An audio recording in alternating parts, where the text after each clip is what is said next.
이번에는 제 책 챕터 31번에 있는 좋은 배우자가 되겠다는 심정으로 취업에 도전해라 편을 제가 설명을 드리겠습니다. 이번에 보실 자료는 슬라이드 한 장인데요. 실제 이 내용으로도 많은 이야기를 해드릴 수 있습니다.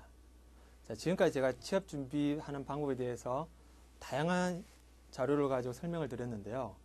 좀 더 쉽게 결혼에 비유해가지고 제가 설명을 드릴게요. 그러면 아마 더 많이 와닿을 겁니다.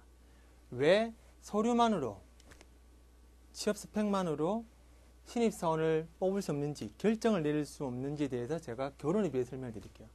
자, 여러분 만약에 누나가 있어서 누나가 결혼을 하겠다고 매형될 사람을 데리고 왔습니다. 근데 여러분 논리를 하면 이런 거지 않습니까? 자, 매형 앉아 보십시오. 그래서 갖고 오신 서류, 준비하신 서류 갖고 오셨죠? 예, 종합검진, 질병 검사 없네요. 성적, 좋았네요. 머리가 똑똑하셨네요. 조카는 머리가 똑똑하겠네요. 자, 집에 등기부등본, 예, 재산상 문제 없고, 이거 차 빚는 거 푸셔야 됩니다. 저희 집은 이런 거 별로 안 좋아합니다. 키, 예, 이 정도는 괜찮고요. 몸무게. 그리고 작년에 회사에서 받았던 봉급, 세금 냈던 거, 세금 제법 많이 내셨네요. 봉급이 세신가 봐요. 괜찮네요. 서류 합격입니다. 결혼하십시오. 여러분 같으면은 이런 매형을 뽑아줄 수 있습니까? 서류를 보고 못 뽑죠. 그런데 왜 여러분 기업체에다가 이력서 자기소개서만 가지고 뽑아달라고 떼를 쓰는 겁니까? 자, 또 사위 될 사람을 아버님께서 면접을 본다고, 그래, 우리 딸하고는 왜 결혼하려고 그러나? 예, 명절 때 집에 가까워서 명절 때 데리고 다니기 편할 것 같아가지고. 근데 실제 여러분 회사를 지원할 때 은인 중에 지원 1순위가 집에서 가깝기 때문이지 않습니까? 여러분 지방에 발령 나면은 지방 가야 되나 고민하죠. 안 가지 않습니까? 똑같은 겁니다. 또 우리 딸이 좀 까탈스러워가지고 참 평생을 같이 살려면 힘들 건데 어떻게 그런 결심을 했나? 근데 대답이 저 한 넉 달, 6달 살아보다 아니면 헤어질 건데요. 그건 맞지. 자네 우리 회사 와서 어떻게 5년, 10년 동안 일줄 자신을 품었나? 우리 회사가 생각보다 좀 타이트해가지고 힘든데 입사 합격하면 종신계약서 써야 됩니까? 똑같은 이야기죠. 또 우리 딸을 얼마나 규제했기에 이렇게 결혼할 결심을 했나? 한 몇 년 사귀었나 보지? 아닙니다. 일주일 전에 미팅에서 만났는데 괜찮더라고요. 그래서 결혼 결심했습니다. 그 말은 자네는 우리 회사에 어떻게 지원하게 됐나? 우리 회사 좀 잘 아나? 많은 걸 들었나? 예, 일주일 전에 채용 사이트에 공고가 떴더라고요. 평상시에 이름을 들어봐가지고 지원합니다. 당연히 안 뽑죠. 당연히. 뽑을 수가 없는 겁니다. 뽑을 수가. 우리 집안 또는 우리 딸이 뭐가 좋아서 결혼하려고 그러나? 우리 딸 성격이 좋아서?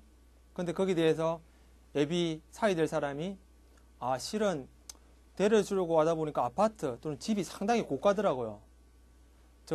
가족이 남동생 하나밖에 없죠.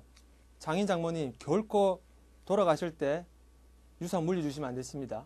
그 말은 마치 우리 회사를 왜 지원했나? 우리 회사가 상당히 타이트하게 힘들 건데. 예, 선배가 그러는데요. 연봉이 세다고 그랬어요. 복지시설이 좋다고 그래서. 이런 외적인 조건만 보고 결혼하겠다는 사람한테 딸 또는 자식을 시집 장가 못 보는 것처럼 외적인 조건만 보고 지원하는 지원자한테 어떻게 입사를 시키겠습니까? 면접 때 간혹가다 제가 학생들한테 이야기를 하는데 포부, 자 예를 들어서 요즘 기업체에서 이력서 제일 밑에 보통 포부 10년 뒤 계획 적으라고 합니다. 어떤 기업들은 그걸 제일 윗칸에 두고 있죠. 왜? 그것만 봐도 이 지원자를 뽑아야 될지 말아야 될지 가늠이 되니까요. 예를 들어서 결혼할 건데 우리 앞으로 어떻게 살 거냐고 물어봤더니 결혼할 배우자가 그냥 대충 살면 되지 뭘 그렇게 꼬치꼬치 캐묻냐고. 그런 사람한테 믿음이 가겠습니까? 믿음이 안 가죠. 그런데 만약에 너가 얼마 벌고 내가 얼마 벌고 각자 저금한 게 얼마니까 한 3년만 더 열심히 모으면은 3년 뒤에 30평대 아파트 대출 얼마 정도 끼고 살 수 있겠구나. 한 7년, 8년 모으면은 나중에 우리 변두리에 또는 아니면 서울 외곽에 아니면 외곽 쪽에 한 2층, 3층짜리 건물 사가지고 임대 수익을 받으면서 노후도 걱정이 되겠구나. 그렇게 계획이 있는 사람한테 믿음이 가지 않습니까? 회사도 마찬가지입니다. 이력서 제일 밑에 칸에 포부, 계획, 구체적인 계획을 받기라면 적어야 되는 거죠. 없으면 못 뽑는 겁니다. 결혼처럼 제가 당신 회사가 지금 현재 중국 쪽으로 진출하고 싶은데 제가 그쪽에 일주하고 싶습니다. 이유는 이런 이유로 그걸 위해서 제가 중국도 준비를 하고 있고요.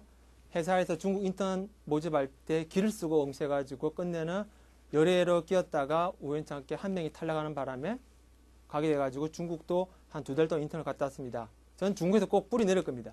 그런 사람한테 회사가 믿음이 가고 관심을 갖죠. 그리고 그래 중국에서 뭐 할 건데 아예 앞으로 중국이 이런 파트가 급성장할 건데 사장님 회사가 그쪽에 큰 노하우가 있으니까 사장님 회사의 그런 기술과 이런 것을 들고 와서 그쪽에서 공장을 짓는데 판매망을 넓히는데 유통을 넓히는데 관여하고 싶습니다.